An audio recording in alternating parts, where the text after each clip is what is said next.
Eh, en esta ocasión hay una pequeña variante que quiero explicar ahorita antes de comenzar la exposición.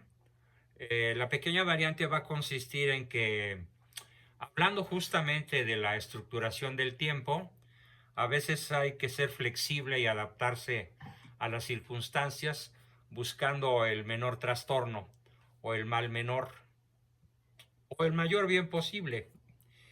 Debido a un viaje inminente que tiene que hacer a la ciudad de Monterrey para ir a apoyar a una de mis hijas, a la menor, en una situación difícil que ella está viviendo con sus dos hijitos chiquitos, una pequeñita de poco menos de 6 años y un bebé de 1 año. En esta ocasión, probablemente por única vez, voy a tener que solamente exponer el tiempo aproximado que siempre expongo, que gira alrededor de los 50-55 minutos, y les voy a pedir a todos los que quieran participar en los comentarios del grupo que se vuelvan a conectar el miércoles, dado que hoy, debido a la premura de ayudar a mi esposa con multitud de detalles de que ella huele, pues no voy a poder tener el tiempo suficiente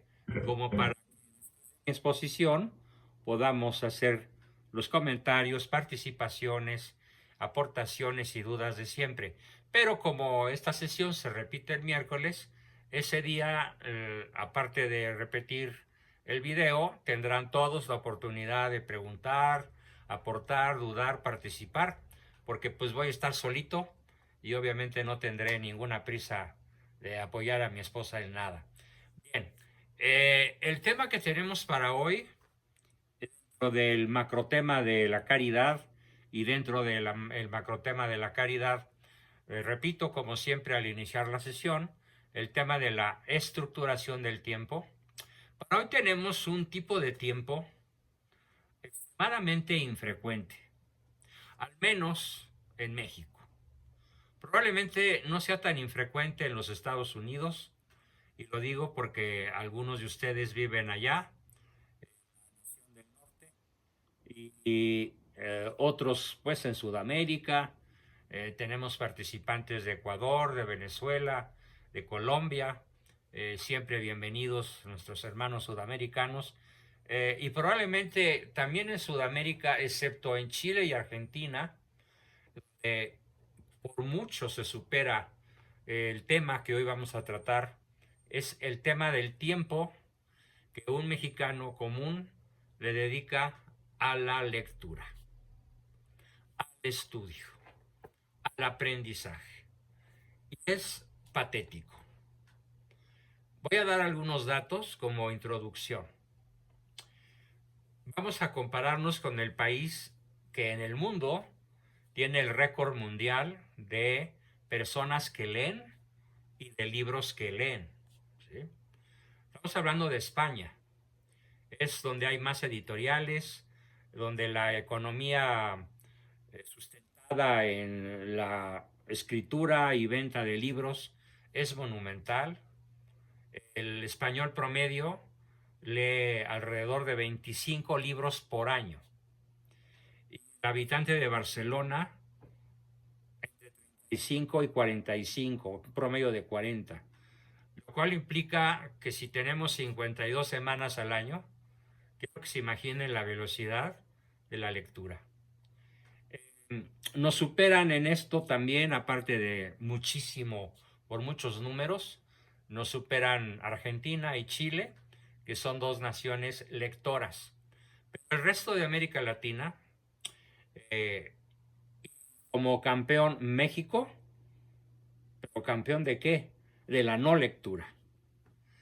Según el INEGI y según la Secretaría de Educación Pública, ¿cuántos libros creen ustedes que un mexicano común lee por año? ¿Alguien que me diga una cifra? ¿Uno? Ya te fuiste a más del doble. Punto 4. .4 libros es el promedio de lectura del mexicano, incluyendo todas las clases sociales. El dato es colectivo, el dato es global y es verdaderamente, no quiero sonar ofensivo, pero realmente si lo somos objetivos podemos calificarlo de vergonzoso. Y por esa razón, pues se encaraman en el poder los narcos y los perversos y los ignorantes.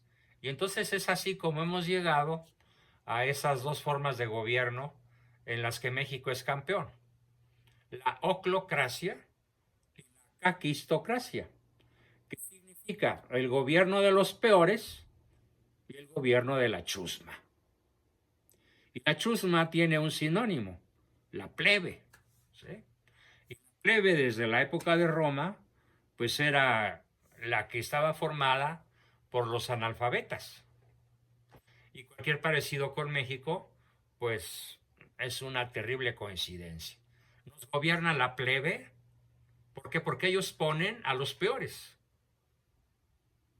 Y esto es una tragedia nacida de una de las peores formas de estructurar el tiempo en este bello país, que, bueno, lo detesto en su forma de ser, pero lo amo en su esencia, y que es México. Vale la pena entonces reflexionar despacito y a fondo sobre el hábito de la lectura desde el punto de vista de la estructuración del tiempo. ¿Qué ventajas nos reportaría adquirir el hábito de la lectura? ¿Y por qué me atrevo yo a hablar de esto? Bueno, porque si hago cuentas de cuántos libros he leído yo en mi vida, desde los 7 años hasta la fecha, pues me da un promedio de un libro por semana. De hecho, en estos momentos estoy leyendo 7. Y bueno, espero terminarlos de aquí al domingo, siendo el lunes. No son libros tan gruesos, pero sí tengo uno en la mira, que es el que más me está interesando, que es un libro de 500 páginas, pero que puedo leer a gran velocidad, porque pues gracias con los años de práctica he podido adquirir ese formidable método que se llama lectura rápida. No va uno leyendo palabras, sino ideas. Y además, con la enorme ventaja de que las ideas se quedan. Aunque no se queden las palabras, se quedan las ideas, y entonces uno puede repetirlas a la velocidad de transmisión y de exposición que uno quiera. Pero esto solo lo da la práctica y la práctica y más práctica, hasta que llegue a ser como una segunda naturaleza. ¿Sí? Por eso aquí en lo privado mi esposa me dice ojitos voladores, porque no dejo de leer. Claro, a veces hasta me llega a llamar la atención cuando estoy comiendo con ella y veo en el celular un artículo que me llama la atención. Me hace un pequeño gesto amistoso y dejo el celular, pero ya sé con qué voy a seguir en cuanto termine la comida. Leer es algo verdaderamente formidable. Dediquen tiempo a la lectura. Voy a hacer entonces la apología, la defensa, la promoción y cuantas palabras sinónimas pueden ustedes imaginar para estos 3 términos que acabo de decir de la lectura. Se suele decir que no hay mejor amigo que un perro. Sin embargo, yo no coincido con esto. La verdad es que a mí los perros me caen gordos. Sí, alguna vez tuvimos un perro en casa. Era un hermosísimo Alaskan Malamut, totalmente blanco, de un enorme y maravilloso pelaje. Pero era tanto tiempo el que requería este animalito para no enfermarse o no morirse o no deprimirse, pues que llegó un momento en que de común acuerdo, mi esposa, mis hijos y yo, todavía muchos de ellos estaban en casa, pues decidimos venderlo, y hasta la fecha no hemos vuelto a tener un animalito en casa. Porque requiere demasiado tiempo y finalmente pues la reciprocidad, el beneficio recibido, pues es demasiado leve. ¿Sí? Para decir, valió la pena el invertirle tantas horas a la semana. Por esa razón, no comulgo con que no hay mejor amigo del hombre que un perro. Yo creo, como lo decía Ernest Hemingway, este formidable escritor de lengua inglesa, jamás habrá amigo más fiel que un libro. Y yo añado que un buen libro. Porque si es un mal libro, y por mal libro puedo decir que hay muchísimos, y de hecho en nuestras librerías se venden más malos libros que buenos libros. Eh, Insisto entonces en este dicho de este gran pensador inglés: jamás habrá un amigo más fiel que un buen libro. Y de hecho los días de confinamiento, ahora con la pandemia, pues vinieron a confirmarnos este punto, porque ¿cuál fue la mejor manera de evitar el aburrimiento en esta etapa brutal de la pandemia? Pues volcarnos en la lectura.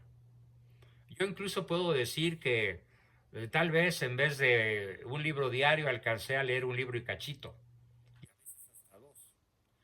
La lectura ha sido nuestra forma de evasión, pero lo digo esto de evasión un poco irónicamente y con mayúsculas, porque un libro nos permite ampliar nuestros horizontes, sin importar dónde o con quién estemos. Y porque los libros, aparte de diversión, nos aportan un montón de beneficios. La vamos a dedicar dentro de nuestro aprendizaje y reflexión en cuanto a tiempo estructurado, lo vamos a dedicar, por nada más alcanzo a desarrollar este tema y a introducir el siguiente, que es el tema de intimidad. Pero a ver, ¿cuáles son los beneficios de tener el hábito de la lectura? No se trata de leer un libro por año, o todavía más ridículamente, como lo hace el mexicano promedio, que no llega ni siquiera a medio libro, sino vamos a decir, caray, ¿por qué no un libro al mes? ¿Sí? Y además bien escogido. Bueno, pues la primera ventaja, que además es una experiencia personal acerca de la estructuración del tiempo a favor de la lectura, es que aumenta nuestra inteligencia emocional. Ustedes dirán, ¿y qué tiene que ver la inteligencia emocional con leer un libro? Bueno, pues yo les puedo platicar muchas cosas de mi experiencia personal al respecto, pero antes de entrar en ella, a través de los libros, digo yo, conocemos a personajes de muy distintas y aun opuestas personalidades. Algunos de ellos pueden ser más parecidos a nosotros, otros menos, pero leyendo los hechos desde su punto de vista, aprendemos a ponernos en su piel, a ver las cosas con sus ojos, y esto aumenta nuestra empatía y nuestra inteligencia emocional. Como un ejemplo contundente de lo que a mí me causó el efecto emocional de la lectura de Crimen y Castigo, probablemente la principal novela de lengua rusa, eh, escrita por Fyodor Dostoyevsky, Crimen y Castigo, con dos formidables personajes que aún recuerdo con emoción. Uno de ellos, Krushenka, una pequeña prostituta de 15 años, que se enamora de un asesino, Raskolnikov, y esa novela narra el proceso de conversión de una prostituta y de un asesino feroz. La emoción de ver el proceso de cómo van entendiendo la verdad, cómo van descubriendo la palabra de Dios, cómo se van convirtiendo en buenas personas, es una experiencia cumbre, es una experiencia formidable. Claro, hay que saber leer, hay que degustar cada párrafo, hay que entender cada diálogo, hay que a lo mejor algunas veces buscar en el diccionario alguna palabra difícil, pero la experiencia de conocer dos personas, que además pudieron haber sido reales, porque Dostoyevsky está considerado como el escritor ruso por excelencia, pero dentro del género que llamamos novela realista. No es novela de ciencia ficción, no es novela romántica, no es novela de aventuras, no es un documental, es fantasía, pero una fantasía tan real que uno se mete en la narración y las emociones, el mundo de las emociones queda profundamente tocado. Por eso decimos, pues, y muchos que conocen el tema, que la lectura nos incrementa notablemente nuestra inteligencia emocional y nos da mayor capacidad para ver las cosas desde una perspectiva distinta. Claro, no la aplicamos solo cuando leemos, sino que acaba extrapolándose ese punto de vista a nuestra vida diaria. Sí. Nada mal para un libro con el que solo pretendíamos entretenernos, ¿no? Encontrar ese impacto emocional. eh, y podría citar a muchos, lo haré más tarde. Muchos autores, bueno, de una vez lo puedo decir, es formidable, por ejemplo, el impacto emocional de leer de León Tolstoy, su principal obra, La guerra y la paz, ¿sí? O leer de Charles Dickens, todas las novelas realistas de Dickens, que narra las aventuras de las personas más pobres de los barrios londinenses en la época en que esos barrios eran posiblemente el peor lugar del planeta para sobrevivir. O las novelas de José María de Pereda, un gran escritor español, o las aventuras del padre Brown, mismo autor, que son las aventuras de un detective católico, de un sacerdote católico. Una mentalidad que busca la redención de los asesinos, de los ladrones que él va descubriendo con sus investigaciones al estilo de los principales detectives novelescos, por ejemplo, narrados por Edgar Allan Poe o por Charles Dickens, o por multitud de autores que sería larguísimo citar. Por esto nada más quiero decir que el impacto emocional maravilloso de la lectura es una ganancia formidable que les recomiendo a todos de todo corazón.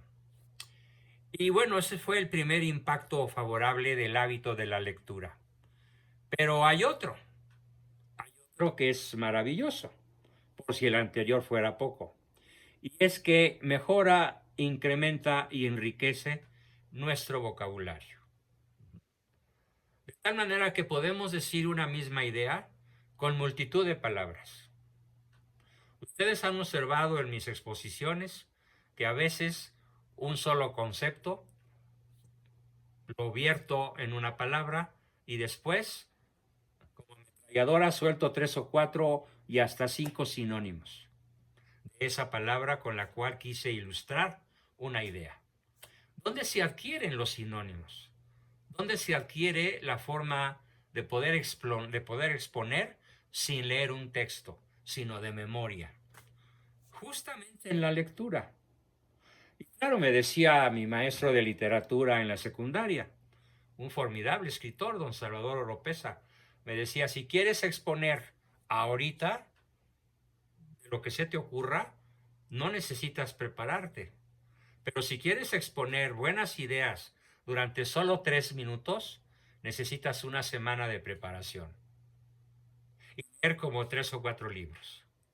Para poder tener el vocabulario adecuado para expresar las ideas más valiosas en el poco tiempo del que dispongas. Entonces, este enriquecimiento, esta mejora, esta expansión, este enriquecimiento de nuestro vocabulario, únicamente lo podemos lograr con la lectura. Y con la lectura no casual, con la lectura como hábito. Dar con una palabra que necesitas buscar con el móvil mientras lees porque en efecto no te suena para nada. ¿Y por qué no te suena? Pues porque no lees. Y puede ser que no siempre nos detengamos a buscar cada palabra con la que nos topamos, pero las vamos acumulando y deduciendo muchas veces su significado verdadero por el contexto.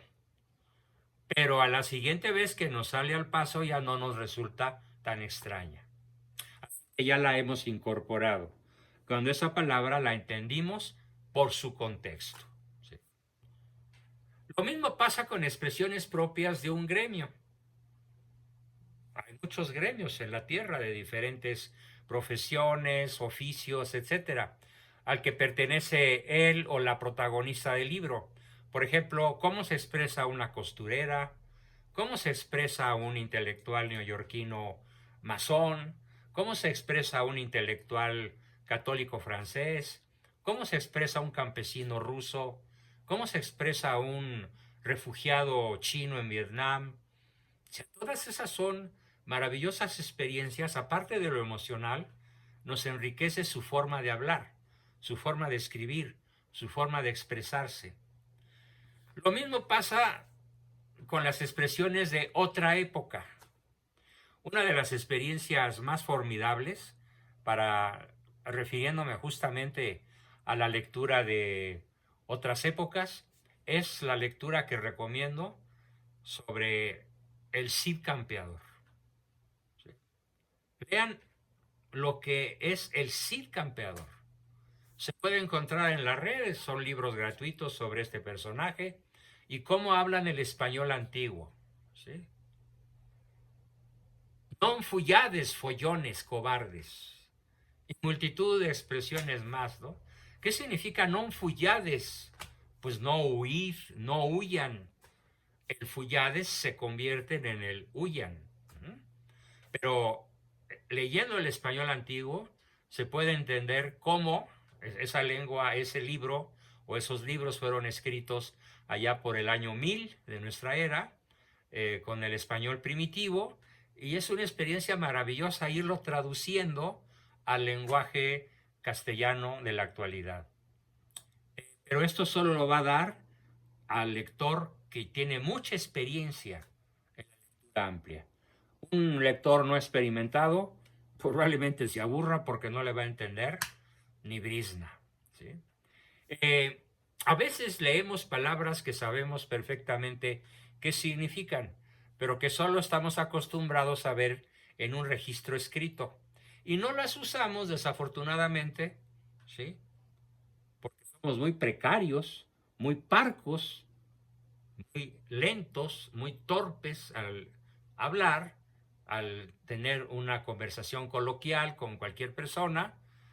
No las usamos, pues, en nuestras charlas habituales, debiendo usarlas para mantener el cerebro lúcido y abierto a expresarse de una muchísimo mejor manera que si no usásemos esas expresiones. A base, pues, de leer diariamente esas expresiones que escritas nos parecen extrañas, acaban por formar parte de nuestro vocabulario habitual y entonces tendremos muchísimo más recursos para poder expresarnos. Y de aquí se deriva la tercera enorme ventaja, que es justamente la mejora, y lo puso alguien en el chat, gracias por ponerlo, ahorita les digo quién lo escribió, Yasmín Todd, y ortografía. ¿Sí? Obviamente mejora nuestro vocabulario hablado, escrito, y mejora nuestra ortografía, pero de modo automático. El cerebro va grabando cómo se escriben las palabras correctamente, y a la hora que está uno en el teclado o a la hora que escribe uno una carta, sobre todo una carta de amor o una carta X, sobre todo de contenido afectivo, pues la ortografía fluye de modo natural sin que tengamos que estar recurriendo a la computadora, al celular o a la tableta. Esta podríamos decir que va con la 2, con la ventaja 2, que es el aprendizaje no solo de más vocabulario, de más palabras, sino de una mucho mejor ortografía. Vámonos a la ventaja número 3, que probablemente deberíamos ponerla en primerísimo lugar. Y es el hecho de que la lectura nos permite abandonar la cárcel de la ignorancia. El no saber leer de manera habitual nos hace prisioneros. Quiero que se imaginen que los huesos del cráneo, los parietales, los occipitales, los frontales, todos los huesos del cráneo, quiero que se imaginen que forman una caja de acero impenetrable, tan duro como el tungsteno, que se suele mezclar con el acero para hacerlo prácticamente irrompible. Bueno, pues el ignorante vive dentro de un casco de metal fundido con acero al tungsteno. No sale de ahí. Es más, quiere decir cosas, quiere expresar emociones, quiere dar razones, quiere argumentar, quiere debatir, quiere explicarle algo a un adversario intelectual o religioso. Por ejemplo, es patético, terriblemente patético, que el no lector no puede defender su fe. Porque aunque tiene la certeza de la existencia de Dios, y aunque cree en la Eucaristía, y aunque cree en Cristo como Dios verdadero y hombre verdadero, al no tener vocabulario, ¿cómo le va con un erudito protestante? ¿Cómo le va con un erudito ateo? ¿Cómo le va con una persona culta que es un agnóstico? Bueno, pues le va como en feria. Sí, o sea, es barrido coloquialmente porque no tiene un vocabulario para defender lo que piensa, para defender lo que cree. Entonces podemos decir que la lectura cotidiana, habitual, el tiempo que dediques a leer te permite dejar de ser un pobre prisionero de la cárcel que vamos a llamar el cerebro ignorante, la mente encerrada en su caja de acero al tungsteno, de la cual no pueden brotar ideas porque no las ha metido ni por las orejas ni por la vista, que son obviamente pues los dos conductos fundamentales para poder entrar al mundo de las palabras, al mundo de la literatura. Una siguiente ventaja sería la 4, y es, aparte de que salimos de la cárcel, pues potencia de una manera formidable, es un potenciador de nuestra cultura general.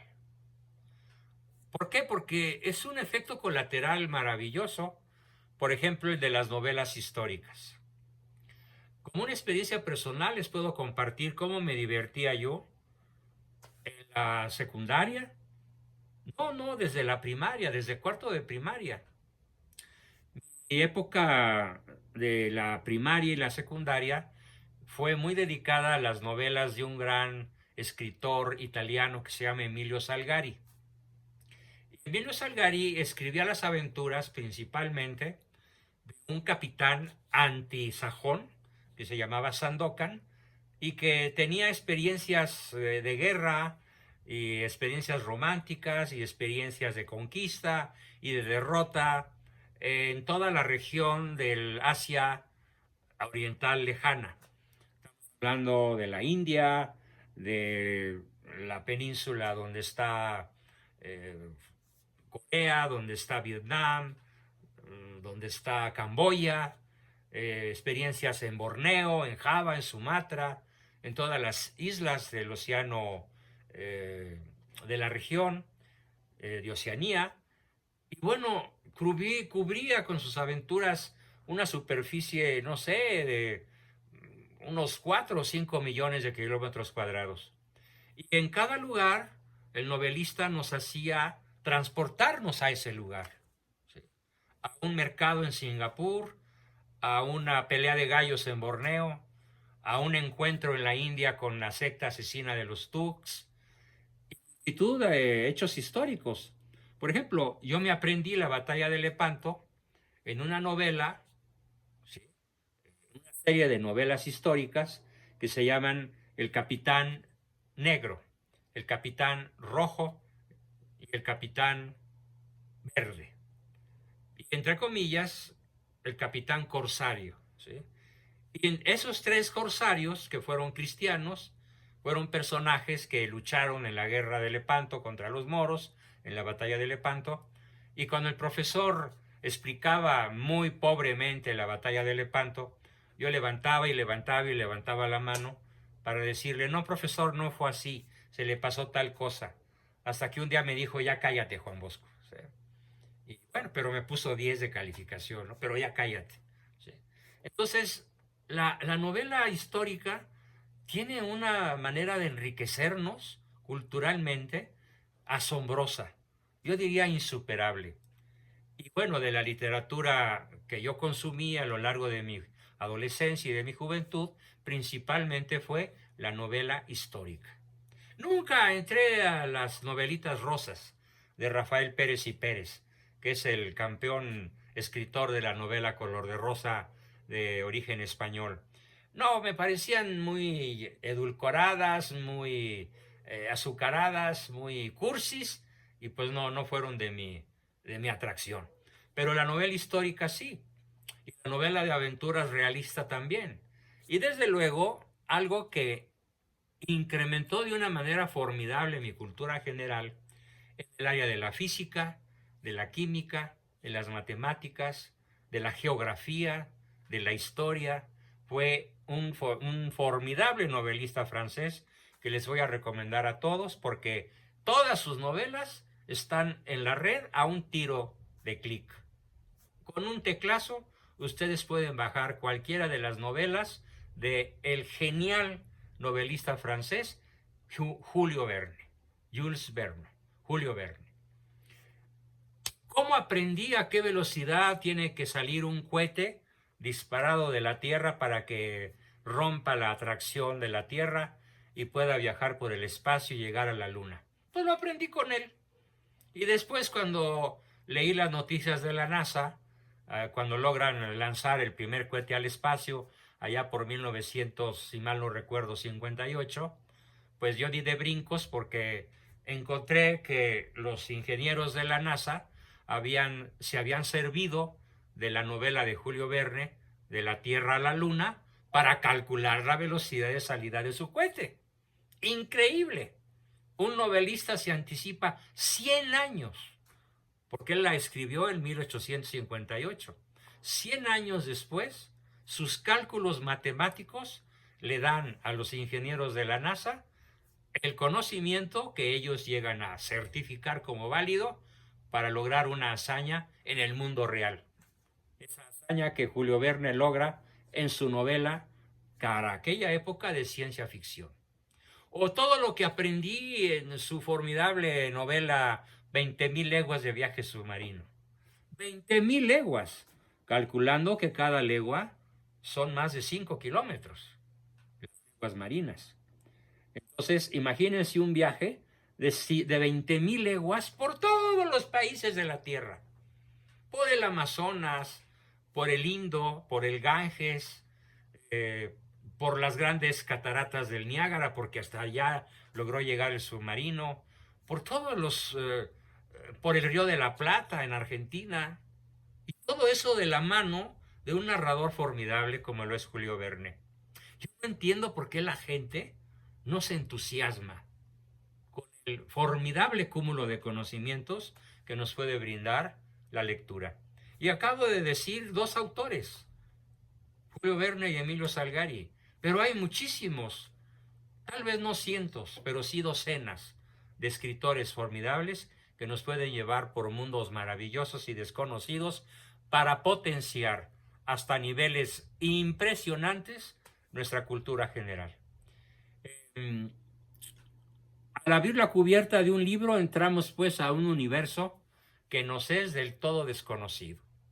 De mano de la novela y de sus protagonistas, caminamos por esos parajes y poco a poco, capítulo a capítulo, vamos conociendo las singularidades que conforman ese lugar o esa etapa histórica, o las pasiones desgobernadas de un personaje, o las pasiones maravillosas de una Santa Juana de Arco o de una Santa Teresita de Lisieux, mejor conocida como Santa Teresita del Niño Jesús, o los formidables sermones de Santa Teresa de Ávila, que son obras cumbres de la literatura. Y no lo sabemos, y menos en un país como México. Me duele el corazón. Qué maravilla es poder soltar alguna de estas anécdotas, curiosidades o hechos históricos después, cuando estemos teniendo una conversación informal con amigos, o teniendo una conversación magistral donde pretendo enseñar algo, donde pretendo transmitir con pasión, con energía, con entusiasmo, todo ese cúmulo de cultura general que me sigue dando cotidianamente la buena lectura, en las horas y horas dedicadas a ella. Siguiente, ya lo había dicho, pero aquí el escrito que preparé se me pasó que ya lo tenía escrito, es el mejor apoyo a nuestra ortografía. Seguro, y vale la pena repetir algunos conceptos, seguro que no te ha pasado eso de estar enviando un WhatsApp y tener ese momento de duda acuciante, de duda vergonzosa. Pero, ¿iba con B o iba con B? ¿Iba con B labiodental, la V, o iba con B de burro, como se le dice vulgarmente? Claro, nadie quiere quedar mal, pero la memoria en ocasiones es frágil. Más veces, bueno, el texto escrito en Word tiene su autocorrección automática. Y a veces WhatsApp también la tiene, pero no siempre. Y claro, nadie quiere quedar mal, pero la memoria es frágil cuando no está entrenada en el hábito de la lectura.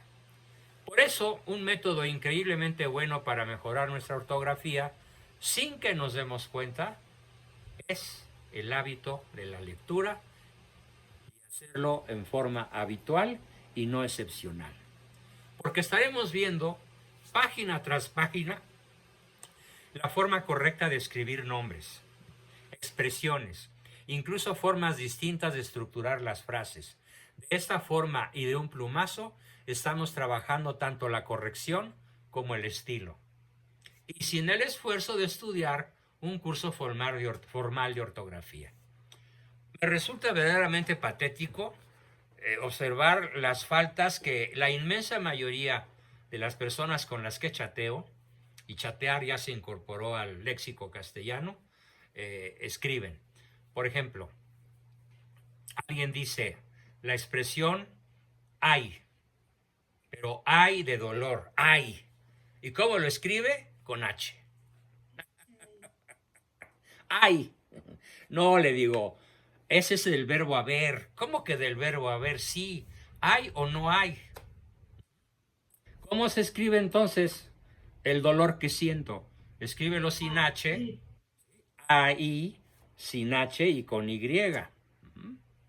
Otro escribe, es que ahí te ves. Y pone ahí, A, H, A, Y. Ahí te ves. No, no se escribe ahí te ves, se escribe ahí te ves. H intermedia y la I acentuada. Y luego pone otro, a ver cuándo nos vemos. ¿Sí? Pone a ver del verbo haber. No, no se escribe así. Se escribe a ver, ¿sí? O a mirar, a decidir cuándo nos vemos. Bueno, hay más de 100 o 200 equivocaciones verdaderamente patéticas que demuestran que la persona no lee. Y por lo tanto no se puede expresar ni con claridad, ni con belleza, y muchas veces ni siquiera con precisión para lo que quiere decir. O personas que, por ejemplo, me dicen, oye Juan Bosco, una pregunta, y al terminar la palabra pregunta ponen un signo de interrogación. Entonces yo irónicamente le contesto, ¿estás afirmando o estás preguntando? ¿O me estás pidiendo que te conteste una pregunta? y pone, ay Dios, me equivoqué, A-H-I. Sí, ya sé que hay Dios, pero no lo escribas así, por favor. Y bueno, me podría pasar toda la sesión platicando las barbaridades que uno lee todos los días en personas que desgraciadamente para ellas carecen del hábito de leer. Bien, vamos a la sexta. A ver, la sexta ventaja. La sexta ventaja es que nos desestresa, ¿sí? La lectura tiene una potencia maravillosa para distraernos de las preocupaciones de la vida cotidiana. Nos permite sumergirnos, nos permite hacer una inmersión hasta física en otros planetas, en otros lugares, en otros países, en el interior de otras personas. Y el resultado después de media hora de una buena lectura es que los nervios se calmaron, la ira se aplacó, la tristeza se superó, el temor desapareció, la alegría se acentuó. ¿Por qué? Porque la lectura está científicamente comprobada, es un factor antidistresante. ¿No te ha pasado que cuando acabas el día y estás harto de pantallas, emails, gestiones y hasta series de televisión, lo único que te apetece es estar solo, desconectarte, tener un momento para ti y bajar la frecuencia de las revoluciones? Pues sí, y entonces en esos momentos un buen libro es el mejor compañero, el compañero perfecto para esos momentos, porque nos permite seguir disfrutando de la quietud y el silencio y a la vez nos transporta allá donde queremos, lejos de las obligaciones. ¿Sí? ¿A dónde te apetece viajar hoy? ¿A un mundo de fantasía o a un romance de época? Ahí tienen. Una siguiente ventaja, la número 7, hace que usemos nuestra imaginación.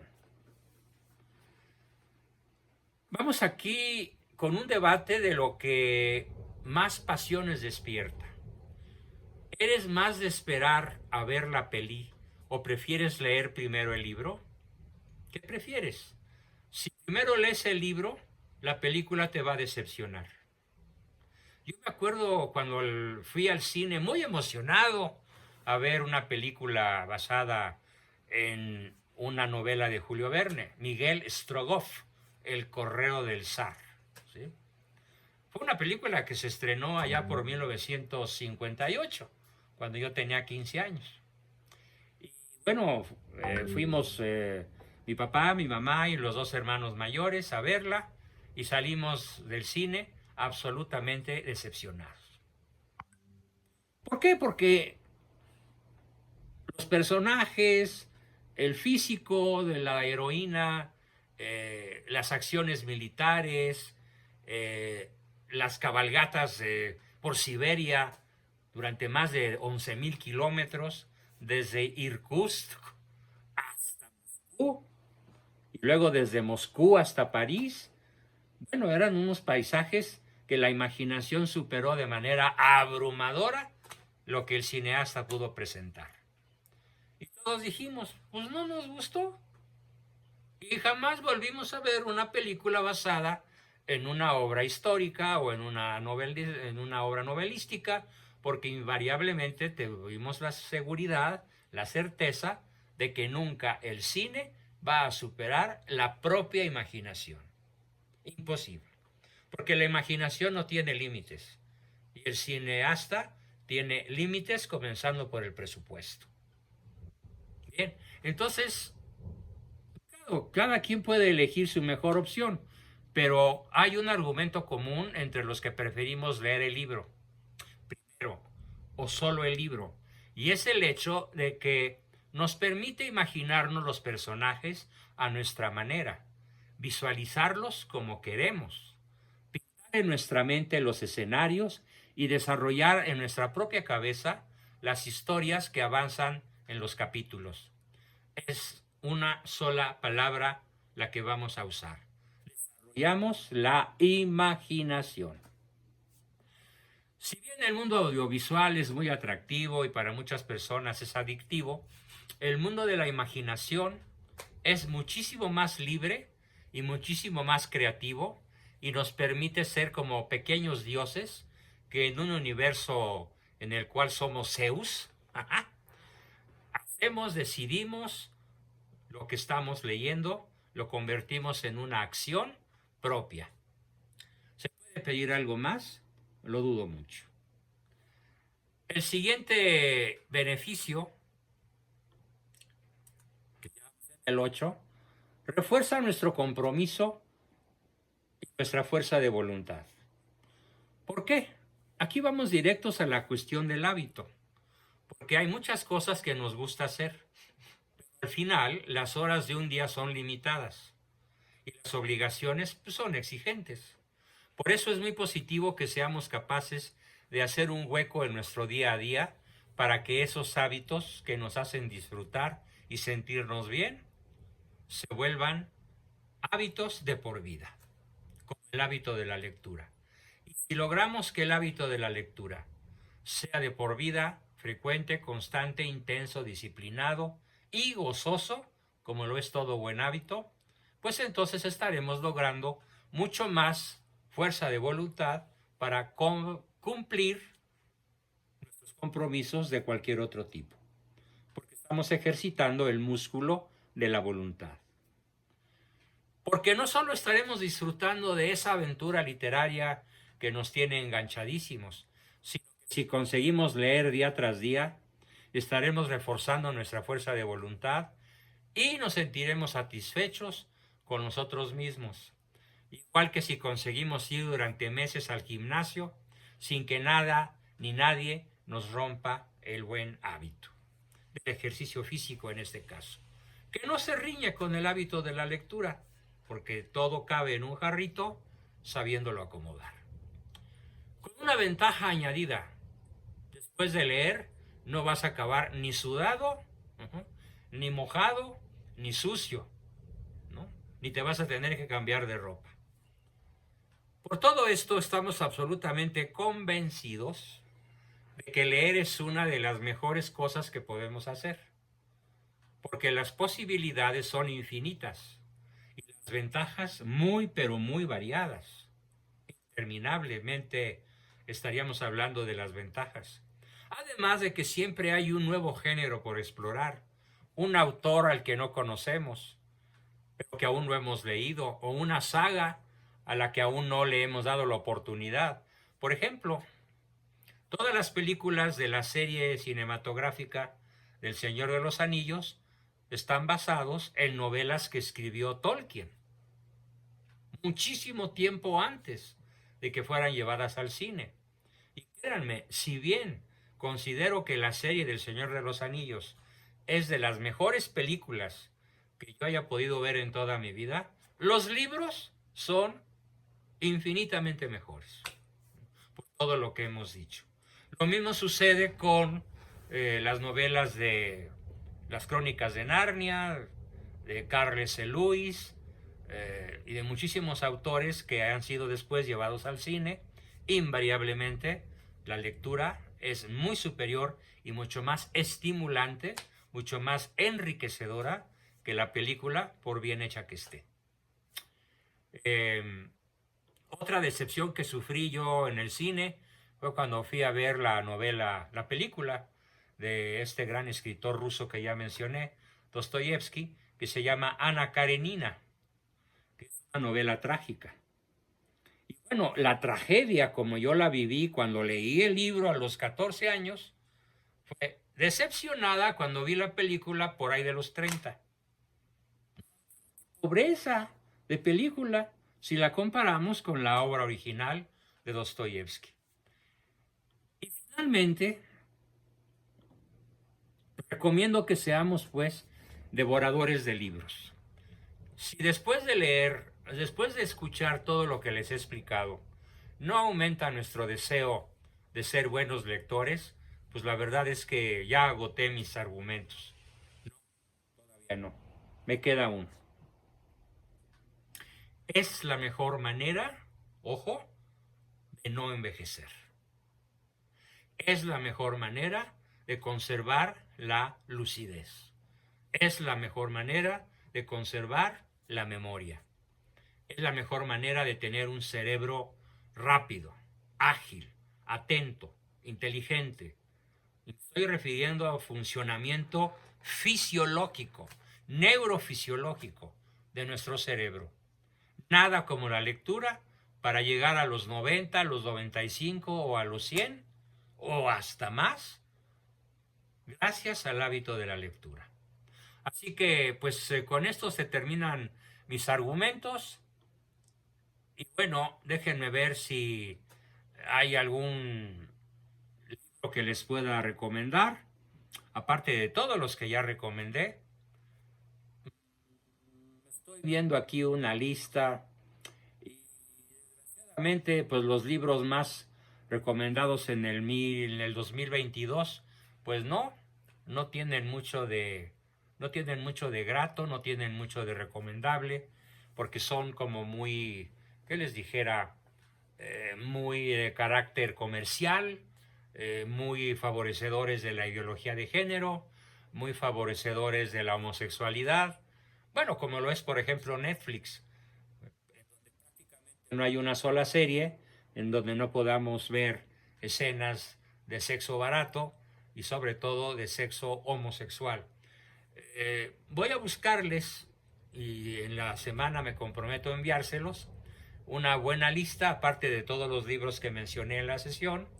Les prometo que en la sesión del miércoles, ¿sí?, que paso nuevamente este video que hoy se grabó y que tendremos más que tiempo suficiente para comentar, preguntar y saborear esta exposición, les prometo que para el miércoles les tendré una lista muy nutrida de obras que deben pasar a formar parte de ese acervo cultural que solamente la lectura nos puede dar.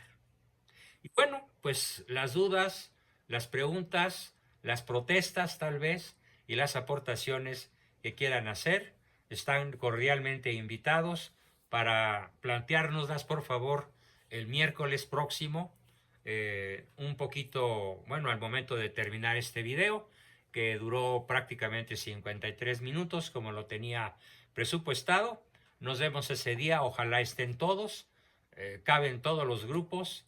He ampliado mi WhatsApp para que puedan estar todos, mi Zoom para que puedan estar, y nos vemos ese día. Y ahora yo acudo a atender las obligaciones que me da el hecho de tener una esposa que adoro y que requiere de mi tiempo para apoyarla en su inminente viaje. Pues muchísimas gracias a todos, pero muy buenas noches. Y a ver, y me pregunta Adrián, ¿puede mencionar la ventaja de leer en 2 o más idiomas? Bueno, pues yo diría que es como elevar al cubo todo lo que acabo de exponer. Por ejemplo, yo puedo leer perfectamente en francés, en italiano y en inglés, aunque no los domine fonéticamente o parlanchinamente, pero sí los domino como lectura. Y es maravilloso poder pensar en francés o poder pensar en inglés o en italiano. Y bueno, por eso dicen que el italiano es la lengua del amore, le français es la langue diplomatique y el inglés es el lenguaje de los business, ¿no? De los negocios. Pero bueno, sí, en efecto, Adrián. ¿Alguien puede decir la 4, la 5 y la 6? Bueno, enviaré el archivo en Word con todas las ventajas para que todo el mundo lo tenga, pero no hoy, sino el miércoles al terminar nuestra sesión. Enviaré literatura suficiente sobre este tema, aparte de las listas que propongo, autores y novelas, textos, libros de los principales autores a los que pueden tener acceso, sobre todo un acceso gratuito en la red. Pues sí, enviaré el documento en Word que preparé para darles esta sesión. Pues muchísimas gracias a todos, nos vemos el miércoles, no nos despedimos. Hasta la vista. Gracias, doctor, buenas noches a todos. Hasta la próxima. Buenas noches. Muchas gracias. Recording stop.